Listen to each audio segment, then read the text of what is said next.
75 ಲಕ್ಷ ರೂಪಾಯಿ ವೆಚ್ಚದಲ್ಲಿ ಕೃಷಿ ಸಭಾಂಗಣ ನಿರ್ಮಾಣಕ್ಕೆ ಗುದ್ದಲಿ ಪೂಜೆ. ಶಾಸಕ ಕೆಎಚ್ ಪುಟ್ಟಸ್ವಾಮಿಗೌಡ.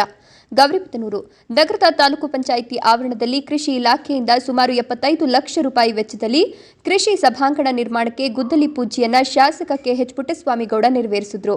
ಇದೇ ವೇಳೆಯಲ್ಲಿ ಸುದ್ದಿಗಾರರೊಂದಿಗೆ ಮಾತನಾಡಿ, ರೈತರಿಗೆ ಸಭೆ ಸಮಾರಂಭ ಇನ್ನಿತರೆ ಕಾರ್ಯಕ್ರಮ ನಡೆಸಲು ಈ ಆವರಣದಲ್ಲಿ ಸಭಾಂಗಣ ಅನಿವಾರ್ಯ ಇತ್ತು. ಅದು ಇಂದು 75 ಲಕ್ಷ ರೂಪಾಯಿ ವೆಚ್ಚದಲ್ಲಿ ನಿರ್ಮಾಣಕ್ಕೆ ಗುದ್ದಲಿ ಪೂಜೆ ನಡೆಸಿದ್ದು, ಇದು 2 ಅಂತಸ್ತು ಸಭಾಂಗಣವಾಗಿದೆ ಮತ್ತು 1000 ರೈತರಿಗೆ 1 ಕೋಟಿ ರೂಪಾಯಿ ವೆಚ್ಚದಲ್ಲಿ ಹನಿ ನೀರಾವರಿ ಪರಿಕರಗಳನ್ನು ಸಹ ಸಬ್ಸಿಡಿ ಲೆಕ್ಕದಲ್ಲಿ ನೀಡಲಾಗುವುದು ಹಾಗೂ ಕೆಂಕೆರೆ ಮತ್ತು ಕಾಚಮಾಚೇನಹಳ್ಳಿ ಗ್ರಾಮದ ಬಡ ರೈತರಿಗೆ 45 ಲಕ್ಷ ರೂಪಾಯಿ ವೆಚ್ಚದಲ್ಲಿ 15,000ದಿಂದ 20,000 ರೂಪಾಯಿ ಹಸು ಖರೀದಿಗೆ ನೀಡಲಾಗುವುದು ಅಂತ ಹೇಳಿದರು. ಕಾರ್ಯಕ್ರಮದಲ್ಲಿ ಮಾಜಿ ಶಾಸಕಿ ಎನ್ ಜ್ಯೋತಿರೆಡ್ಡಿ, ಮುಖಂಡರಾದ B G Venugopala Reddy, Venkataramana Reddy, Anantharaju, Bommanna, KHP foundation ಕಾರ್ಯನಿರ್ವಾಹಕ ಅಧಿಕಾರಿ ಶ್ರೀನಿವಾಸ್ ಗೌಡ್ರು, ಮಲ್ಲಸಂದ್ರ ಗಂಗಾಧರಪ್ಪ, ಗೋಪಿನಾಥ್, ಬಸಪ್ಪರೆಡ್ಡಿ, ನಗರಸಭಾ ಸದಸ್ಯ ರಾಜ್ಕುಮಾರ್, ಬಾಲು, ಗೋಪಾಲ್, ಜಿಲ್ಲಾ ಕೃಷಿ ಇಲಾಖೆ ಉಪನಿರ್ದೇಶಕಿ ದೀಪಶ್ರೀ, ಚಂದ್ರಕುಮಾರ್, ಕೃಷಿ ಇಲಾಖೆ ಸಹಾಯಕ ನಿರ್ದೇಶಕ ಮೋಹನ್, ಕೃಷಿ ಇಲಾಖೆಯ ಸಿಬ್ಬಂದಿ ವರ್ಗದವರು ಹಾಗೂ ಮುಖಂಡರು ಹಾಜರಿದ್ದರು.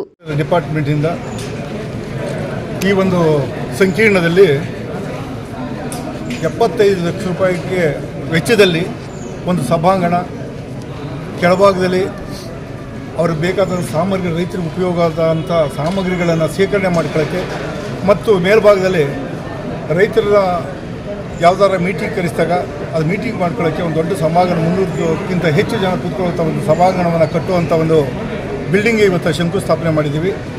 ಅದರ ಜೊತೆಗೆ ಇವತ್ತಿನ ದಿನ 1 ಕೋಟಿ ರೂಪಾಯಿ ವೆಚ್ಚದಲ್ಲಿ ರೈತರು ನಮ್ಮ ತಾಲೂಕಿನಲ್ಲಿ ಅತಿ ಹೆಚ್ಚು ಜನ ರೈತರು ಅಗ್ರಿಕಲ್ಚರ್ನೇ ಡಿಪೆಂಡ್ ಆಗಿರೋದ್ರಿಂದ, ಮಳೆಯ ಒಂದು ಅಭಾವ ಇರೋದ್ರಿಂದ ಡ್ರಿಪ್ ಇರಿಗೇಷನ್ ಮೂಲಕ ಅವರು ಬೆಳೆ ಬೆಳಿಬೇಕು ಅನ್ನೋ ದೃಷ್ಟಿಯಿಂದ ಅವ್ರಿಗೆ 1 ಕೋಟಿ ರೂಪಾಯಿನ ವೆಚ್ಚದಲ್ಲಿ ಸಬ್ಸಿಡಿ ರೂಪದಲ್ಲಿ ಸುಮಾರು 1,000ಕ್ಕಿಂತ ಹೆಚ್ಚು ರೈತರಿಗೆ ನಾವು ಸಲಕರಣೆಗಳ ಪೈಪು, ಡ್ರಿಪ್ ಇರಿಗೇಷನ್ ಸಲಕರಣೆಗಳನ್ನು ಎಲ್ಲವನ್ನು ಕೂಡ ಇವತ್ತು ವಿತರಣೆ ಮಾಡ್ತಾಯಿದ್ವಿ.